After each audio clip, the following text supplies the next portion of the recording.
Olá, queridos, a paz do Senhor Jesus a todos.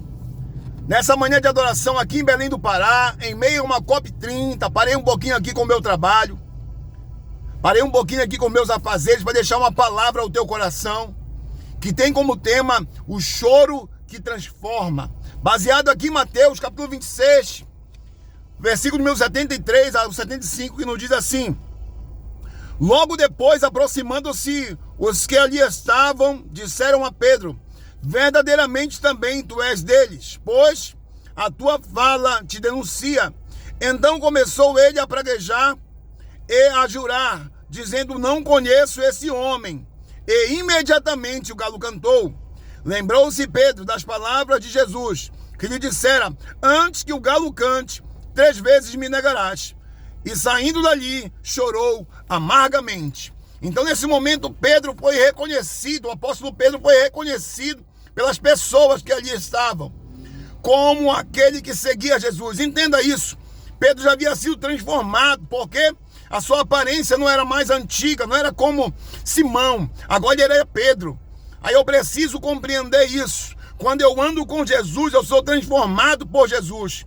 A minha aparência muda, o meu jeito de falar muda, o meu comportamento muda, a minha socialização muda. Eu sou transformado por aquele que liberta, que cura, que transforma. Aí eu preciso compreender o que está em 8:32 de João, Evangelho. E conhecereis a verdade vos libertará. Ou seja, Pedro foi liberto, Pedro foi transformado. E agora ele está sendo identificado como um daqueles que andam com Jesus. Porém, dentro de Pedro ainda existe o medo de morrer. Pedro ainda está com medo de morrer. Entenda, um pregoeiro, um homem de Deus, com medo da morte. Aí eu preciso compreender que no capítulo 16, o que Jesus fala com Pedro e com os discípulos? O que os homens dizem que eu sou? A partir do versículo de 13, do capítulo 16 de Mateus. Uns dizem que tu és Elias, outros que tu és um profeta, outros que és Jeremias. E Jesus olha para de novo para os discípulos e diz: e vocês, o que vocês dizem, o que vocês pensam que eu sou? Então todos os homens ficaram calados. Mas Pedro, o homem sanguíneo, o temperamental, o homem com posicionamento, disse: para mim tu és o Cristo, o Filho do Deus vivo. E quando Pedro diz isso para Jesus, queridos, Jesus olha para Pedro e diz: então tu és Pedro, e sobre essa pedra eu edificarei a minha igreja, e as portas do inferno não prevalecerão contra ela. Jesus incumbe Pedro de ser um pregoeiro. Jesus dá uma missão para Pedro: prega a verdade, anuncia a salvação. Aí eu preciso compreender, Pedro recebe essa orientação no capítulo 16, mas no capítulo 26 ele está com medo de morrer. Entenda isso. Mas sobre ele tinha uma promessa. O que está em Atos, capítulo 1, versículo 4, Lucas diz: permanecei em Jerusalém até que do alto sejam revestidos de poder. Sobre Pedro e os discípulos que estavam com ele existia uma promessa de revestimento de poder. Entenda isso. Capítulo 2, versículo 1 de Atos dos Apóstolos, Lucas relata: e cumprindo-se o dia de Pentecostes, estavam todos reunidos no mesmo lugar. E de repente foi ouvido do céu um vento veemente e impetuoso que cobriu e encheu toda a casa.